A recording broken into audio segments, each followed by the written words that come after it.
Hey Fools, I'm Eric Bleeker. I'm joined here by Evan New, our Senior Technology Analyst, and we are talking about Samsung. Specifically, in an interview with CNET, we had seen one of their co-CEOs, they have three, basically talk about pushing Tizen more. And this has been a long-term bet for them, but it hasn't really, well, the bet of getting away from Android has been long-term, but they haven't been successful, and now we see more talk on this front. Is there any way they can be successful on this front?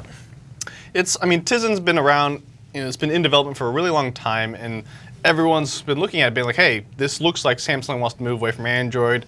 In public, Google and Samsung still maintain very, pleasantries and saying, oh, nothing to worry about, we're still very close with Android. But, if you think about it, I think actions speak louder than words, and this shows that Samsung's still very interested in at least having a hedge against Android. It still uses Android on the vast majority of its devices, but Tizen, J.K. Shin is talking about putting it on like everything from PCs, smartphones, tablets, cars, anything you can imagine. Yeah. And they're co-developing it a lot with Intel, and Samsung, outside of Windows tablets, Intel's biggest tablet win recently has been with Samsung with their Galaxy Tab 3. So it kind of just shows more how, Samsung and Intel getting close together really could, with the two of them pushing Tizen could give it a little bit of a meaningful, shot at it in the long run. Right now it's still, it's delayed till the fourth quarter, but they have a shot at something. Yeah, and I get why they want to do this. Wouldn't Dell like a piece of Windows?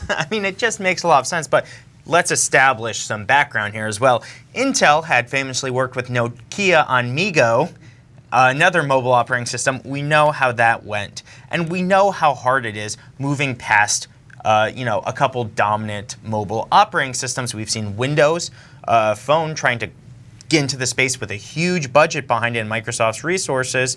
And, we've also seen a host of other companies, such as Mozilla, trying to create a low-cost alternative. Well, we have the low-cost alternative. It's called Android. So I just don't really think there's a place for a third ecosystem, let alone a Samsung-created one. If it's going to be anything, it might be Windows Phone being able to pick up share because it has great backers in Nokia and Microsoft in terms of resources. And when you look at it, it's like, okay, Samsung, they do washers, they do just about every kind of electronics. Maybe they could make Tizen compatible, but it's not like they're first movers necessarily on this front. We saw iOS in the car, and the largest mobile platforms are going to work with the largest mobile platforms. You're far more likely to use something Chrome or Android-based in your home entertainment. We see Chromecast. You're far more likely to see something based around Apple in your car. We see iOS in the car. So thinking you can leverage an operating system to get more, acceptance is just a fallacy because it has to start with the smartphone. Yeah, I think Samsung has really broad ambitions, really high hopes, but ultimately the reality is it's too much of an uphill battle against Android and iOS at this point, even with Samsung being most of Android's rise anyways. Yeah.